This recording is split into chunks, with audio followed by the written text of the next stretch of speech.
नमस्कार, पक्ष विपक्ष में आप सभी का स्वागत है। मैं हूं आपके साथ नलिनी सिंह पालीवाल। कश्मीर में अच्छे दिन आने वाले हैं। अनुच्छेद 370 के हटने के बाद से जम्मू कश्मीर में आतंकवाद और पथराव की घटनाओं में कमी आई है, तो वहीं कश्मीर में विकास के बयार बहने का केंद्र सरकार दावा कर रही है। बता दें कि जम्मू कश्मीर में विधानसभा चुनाव 30 सितंबर से पहले होने हैं और अब केंद्रीय गृह मंत्री अमित शाह ने कहा है कि केंद्र सरकार जम्मू कश्मीर से armed force special power act यानी कि अफस्पा को हटाने की योजना बना रही है। सेना को वापस बुलाकर वहां के लॉ एंड ऑर्डर को जम्मू कश्मीर पुलिस के हवाले कर दिया जाएगा। ऐसे में सरकार की ओर से इन बदलाव को घोषणा के बाद सवाल उठ रहे हैं कि क्या सचमुच कश्मीर में अच्छे दिन आएंगे। सबसे पहले देखिए एक रिपोर्ट।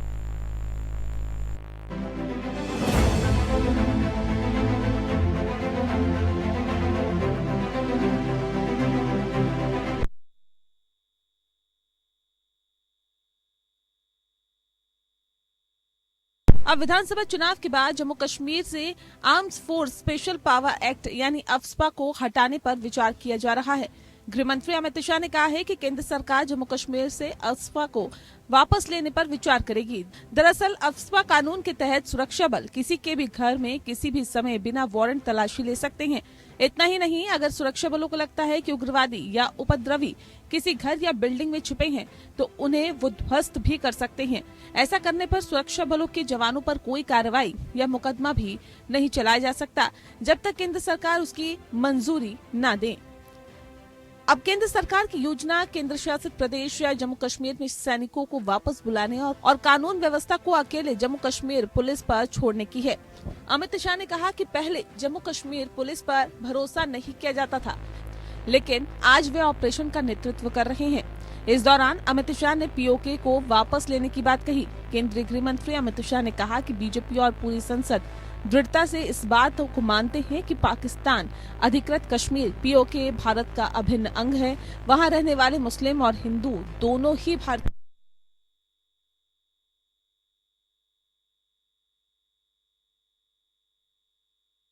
हर कश्मीरी का लक्ष्य है। वहीं गृह मंत्री शाह ने जम्मू कश्मीर के युवाओं से पाकिस्तान की साजिशों से दूर रहने का भी आग्रह किया है। उन्होंने कहा कि हम कश्मीर के युवाओं से बातचीत करेंगे, न कि उन संगठनों से जिनकी जड़ें पाकिस्तान में हैं। दरअसल जब 2019 में यहां से अनुच्छेद 370 को हटाया गया तो नेशनल कॉन्फ्रेंस और पीडीपी समेत कई राजनीतिक दलों ने खूब हो हल्ला मचाया था। इन दलों ने अनुच्छेद 370 हटाने का पुरजोर विरोध किया था। पीडीपी प्रमुख महबूबा मुफ्ती ने तो यहां तक कह दिया था कि अगर अनुच्छेद 370 हटाया तो कश्मीर में भारत का झंडा तक उठाने वाला कोई नहीं मिलेगा। लंबे समय तक इन दलों का दुष्प्रचार चलता रहा, लेकिन अब गृह मंत्री के बयान के बाद ऐसे कई दलों के प्रोपेगेंडा की हवा निकल गई है। चुनाव कराने और स्पेशल पावर एक्ट हटाने के बाद से लोगों में विश्वास पनपा है। दरअसल अनुच्छेद 370 हटने के बाद जम्मू कश्मीर में आतंकवाद की घटनाओं में कमी आई है। गृह मंत्री अमित शाह के मुताबिक 2010 में सीजफायर उल्लंघन की 70 घटनाएं हुई थी। 2019 में अनुच्छेद 370 की समाप्ति के बाद 2023 में सिर्फ 2 घटनाएं हुई है। इसी तरह से जम्मू कश्मीर में 2010 के दौरान घुसपैठ की 489 घटनाएं हुई थी, जबकि 2023 में सिर्फ 48 घटनाएं हुई है। आतंकवाद के मूल में अनुच्छेद 370 के कारण खड़ी हुई अलगाववाद की भावना थी। अनुच्छेद 370 खत्म होने से अलगाववाद में भारी कमी आ रही है। यहाँ के युवाओं में अब आतंकवाद छोड़कर विकास की राह पर चलने की ललक पैदा हुई है। अनुच्छेद 370 हटाने के बाद से जम्मू कश्मीर तेजी से विकास कर रहा है।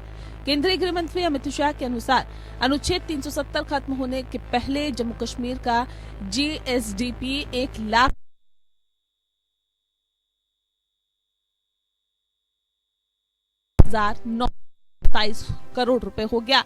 घाटी में 30 वर्ष बाद 2021 में पहली बार सिनेमा हॉल खुला था। केंद्रीय गृह मंत्री अमित शाह के मुताबिक श्रीनगर में एक मल्टीप्लेक्स बना है। पुलवामा, शोपिया, बारामूला और हंदवाड़ा में 4 नए थिएटर खुले। 100 से अधिक फिल्मों की शूटिंग शुरू हो गई है। लगभग 100 सिनेमा हॉल्स के लिए बैंक लोन के प्रस्ताव बैंकों में विचाराधीन है। शिक्षा के क्षेत्र में जम्मू कश्मीर तरक्की कर रहा है। 370 खत्म होने से पहले 94 डिग्री कॉलेज थे, वर्तमान में 147 है। गृह मंत्री के अनुसार आईआईटी, आईआईएम और 2 एम्स इस तरह की सुविधाओं वाला जम्मू कश्मीर पहला राज्य बन गया है। 7 दशकों में यहाँ सिर्फ 4 मेडिकल कॉलेज थे, अब 7 नए मेडिकल कॉलेज बनाए गए हैं। 15 नए नर्सिंग कॉलेज बनाए गए हैं। ये आंकड़े बता रहे हैं कि जम्मू कश्मीर में अनुच्छेद 370 हटने के बाद शांति लौटी है, विकास की बयार बहने लगी है। अब जल्द ही यहाँ लोकसभा चुनाव के बाद सितंबर में विधानसभा चुनाव भी होंगे। साफ है, जम्मू कश्मीर के लोगों की जिंदगी पटरी पर लौट रही है। यही वजह है कि यहाँ अब अफस्पा जैसे सख्त कानून को हटाने की बात केंद्र सरकार कर रही है। Bureau report, APN। तो आज पक्ष विपक्ष में इसी पर चर्चा करेंगे कि क्या कश्मीर में वाकई अच्छे दिन आने वाले हैं। इसी पर चर्चा करने के लिए हमारे साथ तीनों खास मेहमान जुड़ चुके हैं। सबसे पहले आप सभी को उनसे परिचय करा दूं। हमारे साथ बीजेपी प्रवक्ता गौरव मिश्रा जी जुड़ चुके हैं, वहीं हमारे साथ कांग्रेस प्रवक्ता विजय कौशिक जी जुड़ चुके हैं और साथ ही हमारे साथ PDP नेता अनायत अली जुड़ चुके हैं। सबसे पहले आप सभी का बहुत बहुत स्वागत है सर। सबसे पहले रुक करना चाहूंगी गौरव मिश्रा जी। गौरव मिश्रा जी, अफस्पा हटाने की बात कही गई है, इससे क्या शांति भंग नहीं होगी? नहीं, देखिए नली जी, माननीय गृह मंत्री ने जिस तरीके से कश्मीर के तस्वीर को देश के सामने और दुनिया के सामने स्पष्ट किया है, वो एक तरफ तो सीधा संकेत दे रहा है कि कश्मीर बहुत तेज गति से विकास के रास्ते पर चल रहा है और विकास के रास्ते पर इसलिए चल रहा है क्योंकि वहां पर शांति बहाल हुई है। और ये स्थिति अगर बनी रहेगी तो वो सारे कानून या वो सारी परिस्थितियां जिनके कारण हम आतंकवाद को कंट्रोल करते थे या कहीं न कहीं अब वो भारत सरकार के लिए या उस क्षेत्र के लिए रेलिवेंट उनका कम होता जा रहा है, तो उसको डाइल्यूट करेंगे, उसको कम करेंगे और विकास की दिशा में हम आगे बढ़ते चले जाएंगे। और इस तरीके से पर्यटन का वहां पर बढ़ावा हुआ है। 2 करोड़ से अधिक लोग 1 साल में पहुंचे हैं, तो जम्मू कश्मीर के प्रति पूरे देश का लगाव बढ़ा।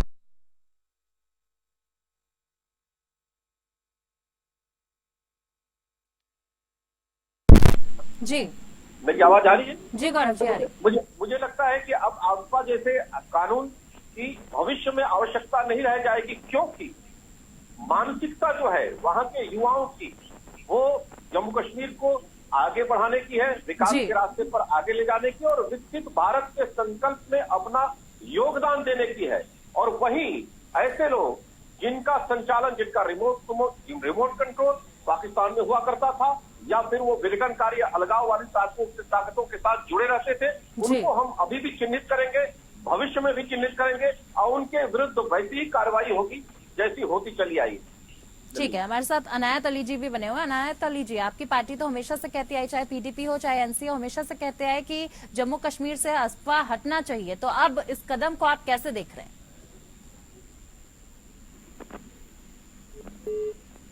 अनायत अली जी, क्या आप तक मेरी आवाज पहुंच रही है? चलिए, माफी चाहेंगे, संपर्क टूट चुका है। विजय जी का रुख करना चाहूंगी। विजय जी, अमित शाह कह रहे हैं कि हम जीते तो घाटी की सूरत बदल देंगे। निश्चित तौर पर अमित शाह जी बिल्कुल सही कह रहे हैं। उन्होंने जिस तरह से देश की सूरत बदली है कि देश जिन तरक्की की ऊंचाइयों पर था उससे उठाकर उन्होंने गड्ढे में फेंक दिया। देश के जो कीमती संसाधन जो पिछले 70 सालों में बने थे उनको बेच खाने की कवायद इस सरकार ने कर रखी है लगातार, बार बार। और मैं तो ये कहता हूँ, ये तो अंग्रेजों के भी बाप हैं, अंग्रेजों से भी खतरनाक हैं। अंग्रेज फिर भी हमारे मुल्क के बारे में कुछ बेहतर सोचते थे, इन्होंने तो बेशर्मी की सारी हदें पार कर रखी हैं। मैं सबूत के तौर पर एक बात बताना चाहता हूँ देश की जनता को आपके माध्यम से, कि अंग्रेजों ने 1919 में एक CLPA एक्ट बनाया था। इस CLPA एक्ट के माध्यम से उन्होंने सुनिश्चित किया कि अरावली की जितनी श्रृंखलाएं जो कि दिल्ली से और महाराष्ट्र तक जाती हैं, अगर आपको पता हो तो, और शिवालिक की पहाड़ियां जो चंडीगढ़ से आगे तक जाती हैं, इनके संरक्षण के लिए उन्होंने कानून बनाया। उनका कहना था कि जो अरावली की श्रृंखलाएं हैं ये राजस्थान की रेतीली हवाओं को दूसरे प्रदेशों में आने से रोकती हैं, जिसके कारण जो एग्रीकल्चर लैंड है वो बंजर होने से बचती है। लेकिन आपको ये जानकर हैरानी होगी कि भाजपा की सरकार ने, केंद्र और राज्य सरकार ने मिलकर साजिश के तहत उस एक्ट को ही चेंज कर दिया, जिसको लेकर सुप्रीम कोर्ट से भी नकार मिली।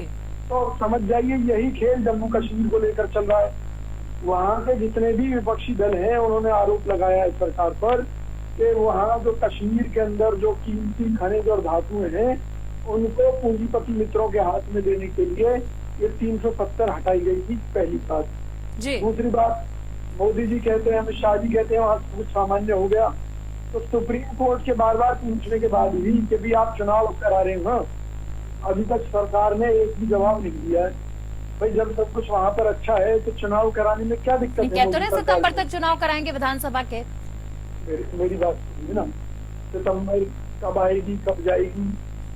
आप ये बताइए, 370 को खत्म किए हुए कितने दिन हो गए, और कई साल से सरकार दावा कर रही है कि वहाँ पर सब कुछ शांत है, सब कुछ बढ़िया है। तो पिछले कई साल से क्यों नहीं चुनाव कराए गए? लद्दाख में वहाँ के जो लोग हैं धरने पर बैठे, और जो सीनियर साइंटिस्ट हैं उन्होंने जो है वहाँ पर भूख हड़ताल की अपने मुद्दों को लेकर। क्या सरकार देश को चारों हाथों से लूट रही है? दो हाथ नहीं, चारों हाथों से। चंद अपने पूंजीपतियों के माध्यम से और बाकी डायरेक्ट खुद, चाहे वो टैक्सों की मार हो, चाहे देश के विदेशी कर्ज बढ़ाने की बात हो, चाहे विदेश व्यापार घाटा बढ़ाने की बात हो। भाई एक चरित्र को आप समझ लीजिए। जी ठीक है, इन तमाम सवालों का जवाब मैं गौरव जी से ले लूंगी, पूछ लूंगी कि 370 क्यों नहीं घाटने के क्या फायदे हुए, क्यों घाटी में अभी तक चुनाव नहीं कराया गया। बहरहाल हमारे साथ पीडीपी से अनायत अली जी एक बार फिर जुड़ चुके हैं। अनायत अली जी, चाहे आपकी पार्टी हो चाहे एनसी हो, दोनों ही पार्टी शुरुआत से ही कहते आई हैं कि armed force special power act यानी कि अफवाह को हटना चाहिए, और अब केंद्र सरकार इसकी पहल कर रही है, तो इस पहल को आप लोग कैसे देख रहे हैं?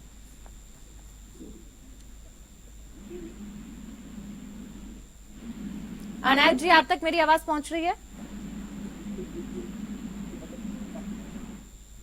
सर आपकी आवाज हम तक नहीं पहुंच पा रही, अगर म्यूट है तो उसे अनम्यूट करें।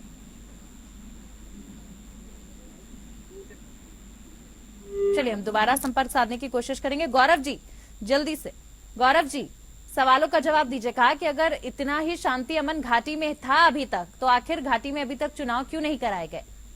जी पूरी घाटी जल रही है पिछले 4 दशक से, बल्कि वो कहे कि उसके पहले से, और वो उसके पीछे सिर्फ और सिर्फ कांग्रेस की जो नीतियां रही है, विभाजनकारी नीतियां रही है, उसके कारण ऐसा हुआ। आज घाटी की जो स्थिति है, ऐसा नहीं कि वहां चुनाव नहीं हुआ, डीडीसी के चुनाव हुए, प्रधानों के चुनाव हुए, 3300 से अधिक लोग चुन करके आए, माननीय प्रधानमंत्री जी से मुलाकात किए, और जो केंद्र से जाने वाले धन है डेवलपमेंट के लिए वो गांव गांव तक पहुंच रहा है। प्रधानमंत्री चाहे ग्राम सड़क योजना हो या फिर जितनी केंद्र की योजनाएं हैं वो वहां पहुंच रही है। वहां के लोगों को आयुष्मान भारत का लाभ मिल रहा है। आज केंद्र से चलने वाली सारी योजनाएं वहां पे इम्प्लीमेंट हो रही है। कहाँ था ये सब चीजें? वहां के युवाओं के हाथ में तो AK-47 दे रखा था कांग्रेस के कालखंड में, और ये पैसा यहाँ से भेजते थे, वही पैसा पाकिस्तान जाता था कश्मीर के रूप से, और वही आतंकवादी के रूप में वापस आता था, हमारे ही देश के लोगों को मारता था। आज जम्मू कश्मीर में शांति है, विकास हो रहा है, हो रहे हैं, वो इनको कहाँ अच्छा लगेगा? और विधानसभा के चुनाव तो माननीय गृहमंत्री जी ने कहा सितंबर तक करेंगे, और करेंगे उसको। जी चलिए ठीक है। इसी बीच हमारे साथ एक बार फिर अनायत जी जुड़ चुके हैं। अनायत जी, क्या आप तक मेरी आवाज पहुंच रही है? अनायत जी, क्या आप मुझे सुन सकते हैं? ठीक है, विजय जी कुछ कहना चाह रहे थे। विजय जी। जी जी, मैं ये कहना, देवेंद्र सिंह को गिरफ्तार किया गया, जिसने खुलासा किया कि वो आला अफसरों के कहने पर आतंकवादियों को एक जगह से दूसरी जगह ले जाने का काम करता रहा है, और मौके पर वो एक आतंकवादी के साथ पकड़ा गया था। क्या मोदी सरकार ने कभी खुलासा किया कि भाई वो किसके इशारे पर काम करता था, क्या था?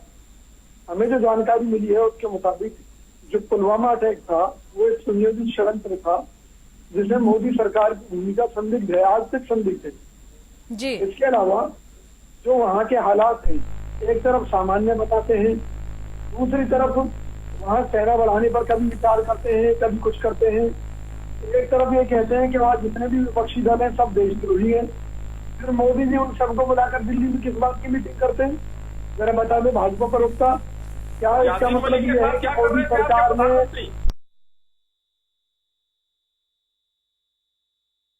उनके सामने उसके साथ वहाँ पर जो ईद है वो संगीनों के साए में मनाई जाती है, क्यों दूसरे त्योहार वहाँ पर संगीनों के साए में मनाए जाते हैं? क्यों बीजेपी वहाँ तमाम तरह के विकल्प गठबंधन के ढूंढ रही है क्षेत्रीय दलों के साथ में? जिस महबूबा मुफ्ती को ये अपना देश का दुश्मन कहा करते थे, उसके साथ ही उन्होंने वहाँ सरकार चलाई। मोदी राज में ही वहाँ कश्मीरी ब्राह्मणों को धक्के मारकर भगाया गया। तो आप लोग 370 के हटने से खुश नहीं है क्या सर? 370 के हटने से खुश नहीं है आप लोग? आपको ये समझना पड़ेगा कि 370 है क्या। जिस तरह के प्रावधान 370 में जम्मू कश्मीर के लिए किए गए थे, वैसे ही प्रावधान हिमाचल के लिए है, वैसे ही पूर्वोत्तर के कई राज्यों के लिए है। भाई विशेषाधिकार क्या है? विशेषाधिकार ये है कि जिस तरह आप आज भी हिमाचल में जाकर जमीन नहीं खरीद सकते। क्यों नहीं खरीद सकते? उसका एक कारण ये है कि जो वहाँ के जो कुदरती संसाधन है उनका दोहन ना हो, वहाँ का जो कुदरती सौंदर्य है वो बर्बाद ना हो जी। उसका अर्थ केवल ये है, ये नहीं है कि भी अगर आप जमीन नहीं खरीद सकते तो हिमाचल देश का हिस्सा नहीं है। विजय जी, बता दीजिए, राहुल हिमाचल गांधी में कहते लोग नजर आए हैं कई बार कि अगर वापस से सत्ता में कांग्रेस आती है, केंद्र सरकार में कांग्रेस आती है तो 370 वापस लाएंगे। नहीं, ये गलत बात है।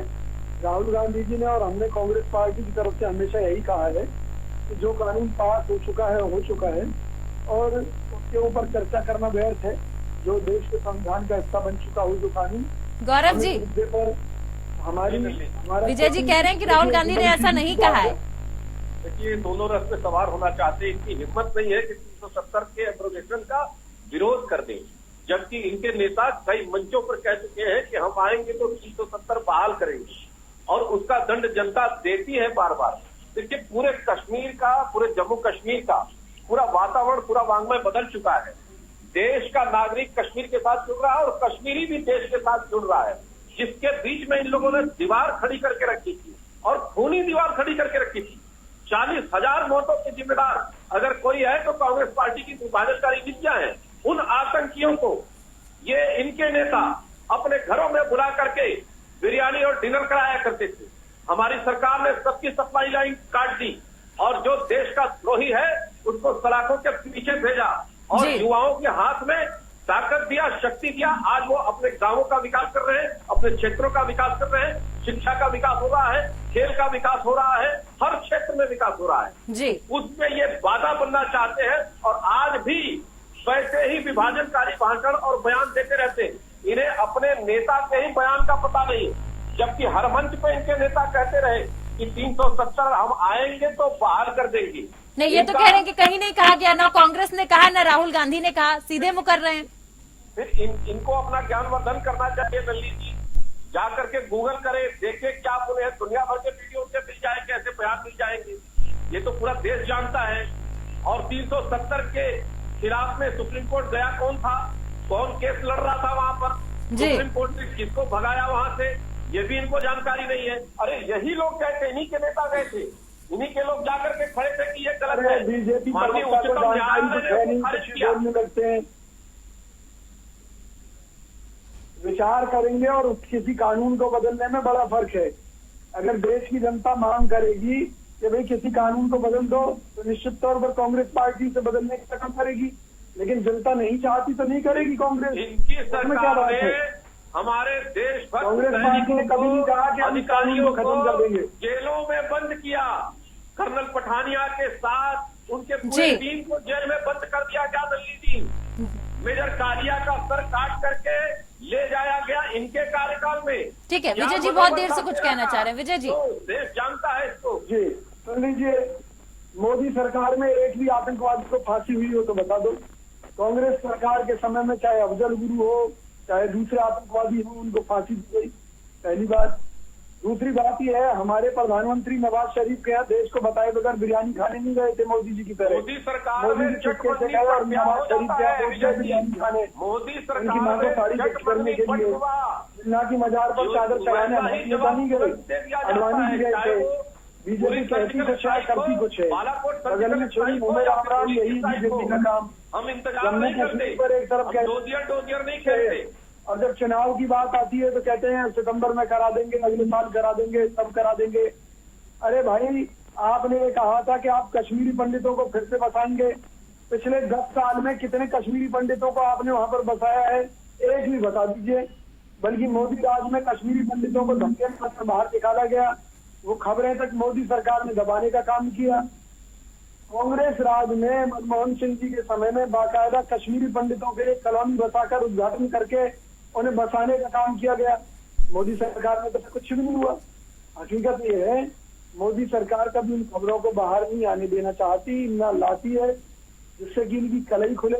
आज इनका कंट्रोल इस तरीके से है कि देश की जनता की आंखों में धूल झोंक रहे हैं। जरा सी परिस्थिति बदल के इनकी पोल सारी खुल जाएगी। डरते हैं मोदी जी। ठीक है, गौरव जी से इस चीज का सवाल का जवाब लेंगे, लेकिन उससे पहले अनायत जी का रुख करना चाहेंगे। अनायत जी, क्या आप तक मेरी आवाज पहुंच रही है?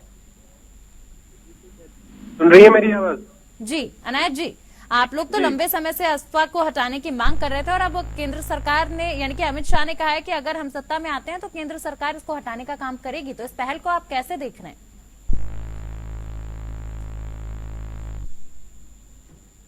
सर, आपको मेरी आवाज मिल रही है? हाँ, मुझे आपकी आवाज सुनाई दे रही है। जी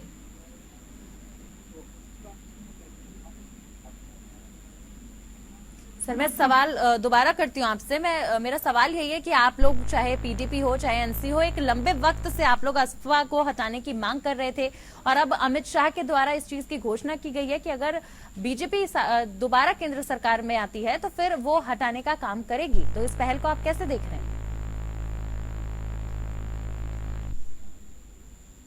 अनायत जी, मेरी आवाज आपको मिल रही है? मेरी आवाज? चलिए, माफी चाहेंगे, हम दोबारा आपसे संपर्क साधने की कोशिश करेंगे जल्दी से। गौरव जी, देखिए, एक बड़ा ही अहम सवाल यहाँ पर विजय जी ने आपसे पूछा कि आप लोग हमेशा से कहते थे कि हम सत्ता में आएंगे तो हम कश्मीरी पंडितों का विस्थापन कराएंगे। कितने कश्मीरी पंडितों का विस्थापन हुआ सर घाटी में? हाँ, निश्चित रूप से पुनर्स्थापना के लिए हमारी सरकार है। जो समुदाय लंबे समय से उस क्षेत्र से कटा हुआ है और दूसरे जगह पर रहने पर मजबूर है, तो एक कदम आगे बढ़ रहा है और वो दिन दूर नहीं जबकि कश्मीरी पंडित अपने अपने घरों में वापस जाएंगे। और ऐसा ही नहीं है कि नहीं गए हैं, बड़ी संख्या में लोग अब निर्भीक होकर के जा रहे हैं, रह रहे हैं और दिल्ली भी आ रहे हैं। ऐसा नहीं है, लेकिन जो ये प्रोपेगेंडा चलाते हैं, इस तरीके से डराने का, धमकाने का काम करते हैं, भारतीय जनता पार्टी एक विश्वास का माहौल, एक समरसता का माहौल, एक स्वच्छता का माहौल खड़ा कर रही है, जिससे कि एक सामान्य कश्मीरी भी देश के किसी कोने में आराम से जा सके और कश्मीरी पंडित भी जो विस्थापित हुए वो भी पुनर्स्थापित कर सके। इन लोगों ने रोशनी एक्ट ला करके रोहिंग्याओं को बचाने का काम किया था। वो वहां पर अपराध शुरू कर दिए थे, आतंकवाद का काम करने लगे थे और ये कश्मीरी पंडितों पर ये ज्ञान देंगे। आप बताइए, रोशनी एक्ट का 20,000 करोड़ का घोटाला इनकी सरकारों ने किया था, इनके लोगों ने किया था और आज ये ज्ञान दे रहे हैं देश की और विकास की मुख्य धारा के साथ जोड़ दिया। ठीक है विजय जी, जल्दी से पूछिए। बीजेपी प्रवक्ता अगर ये बता दें कि पिछले 10 साल में कितने बांग्लादेशी नागरिक रोहिंग्या मुसलमानों को मोदी सरकार ने निकाला है, या एक भी बयान मोदी जी ने रोहिंग्या मुसलमानों के खिलाफ दिया हो या निकाला हो, तो मुझे रिकॉर्ड उठा के दिखा दीजिए। बात सर कश्मीर की हो रही है, आप लोग कहाँ रोहिंग्या मुसलमानों पर जा रहे हैं? सीधा सा सवाल है, कश्मीर पर सवाल पूछिए ना सर। इन्होंने ये कहा कि रोहिंग्या मुसलमानों के माध्यम से आतंकवाद फैलाने का काम किया है। जी, यही जानना चाहता हूँ कि भाई मोदी सरकार ने कितने रोहिंग्या मुसलमानों को इस देश से बाहर निकाला है? एक को भी नहीं निकाला। उनको बचाने वाली मोदी सरकार है, उनके द्वारा अगर कोई आतंकवाद हो रहा है तो उसकी जिम्मेवार मोदी सरकार है। जम्मू कश्मीर के नाम पर केवल राजनीति हो रही है, सिर्फ वहाँ के सरकार ने जवाब रखने के लिए। चलिए, अब देखना बेहद दिलचस्प होगा कि क्या वाकई कश्मीर में अच्छे दिन आएंगे। बहरहाल आप सभी का बहुत बहुत शुक्रिया हमारे साथ जुड़ने के लिए, और फिलहाल के लिए देखना बिल्कुल दिलचस्प होगा कि जिस प्रकार से केंद्र सरकार में घाटी वासियों के लिए लेकर आएंगे, तो क्या वाकई कश्मीर वासियों के लिए अच्छे दिन आएंगे। बहरहाल फिलहाल के लिए मेरे साथ बस इतना ही। नमस्कार।